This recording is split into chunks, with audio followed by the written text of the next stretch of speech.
What's going on, sports fans? I'm Mark Paulos. Tonight, we start the sports party on the gridiron where three local teams began their trek to U.S. Bank Stadium in the state football quarterfinals. We start in Class 4A. The Comets of Kasson-Mantorville face the Fridley Tigers at Lakeville South High School. This one was quiet until the second quarter, and then the Comets found their groove. Michael Hoff takes this one into Tiger territory as the Comets threaten to pounce. Later in the drive, the Comets went to the air. Matt Donovan drops it in the bucket to Gavin Giesler. Touchdown Comets as KM took a 7-0 lead. Later in the quarter, same score, the Comets double their advantage. Big Anthony Mo Tucker pounds it in from short range. Imagine trying to tackle him on a cold night like this. Comets up 14-0. Still in the half, the Comets started to pull away. Donovan throws this one off his back foot. It still has enough gas on it to find Aiden Smith.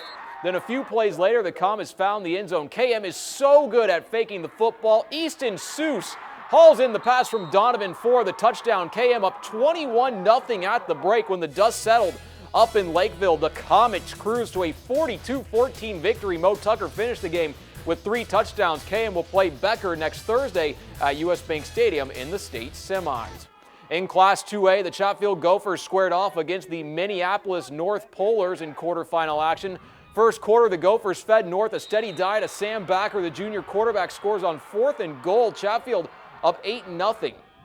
Later in the quarter, same score, the Gophers line up the punt deep in their own territory, but the kick is blocked by North's Will Smith. The ball is loose. Javon Hill scoops it up, takes it to Paydirt to cut the Chatfield lead to 8-7, but after that, this one was all Gophers. Second quarter, Backer gets to the outside. He scores. Chatfield failed to convert the 2-point attempt. They took a 14-7 lead.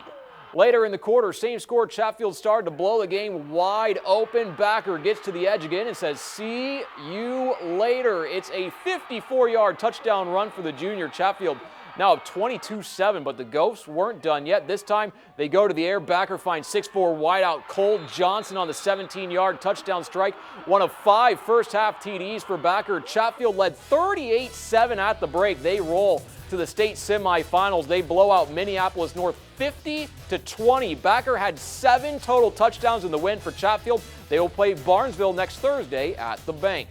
Down in 9-man, the LeRoy-Ostrander Cardinals took on Wheaton Herman-Norcross at McAllister College in St. Paul. First half, Cards up 7-6. They're about to find themselves in a deficit. Warrior QB Zach Broughton finds Tucker Bloom wide open in the end zone. Cards down 12-7. After that, they kick things into gear on the play-action pass. Chase Johnson heaves it into the night sky. Tristan Lewison hauls it in. That's a touchdown. Cards went for 2 and took a 15-7 lead.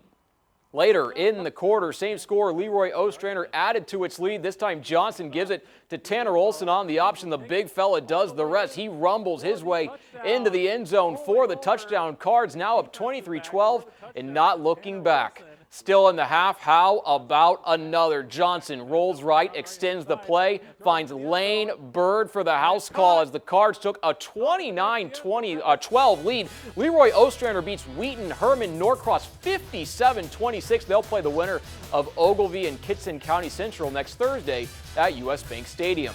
Now to high school volleyball, we head to the XL Energy Center where 2-seed Cannon Falls took on Hawley in the Class 2A quarterfinals. First set, the Bombers faced a set point. Hawley's Anna Steer and Alexandra Ellertson combined for the block. Bombers down a set. Second set, Cannon Falls even the match at 1 set apiece. Hallie Hustad gets the block at the net to tie the match at 1. Third set, the Bombers took the lead. Take a look at this play from Madison Burr. Cannon Falls came back to take a 2-1 lead, but in the end, Hawley would go on to win the match in 5. Faith Rustad puts it away for the Nuggets. Cannon Falls loses to Hawley in the state quarters 3-2. Lastly, to hockey, the Wild are playing the Vegas Golden Knights tonight. Right now, the Wild trail Vegas 2-0 at the end of the first period. That's a good sports on this Thursday night. Back to Tom and Caitlin.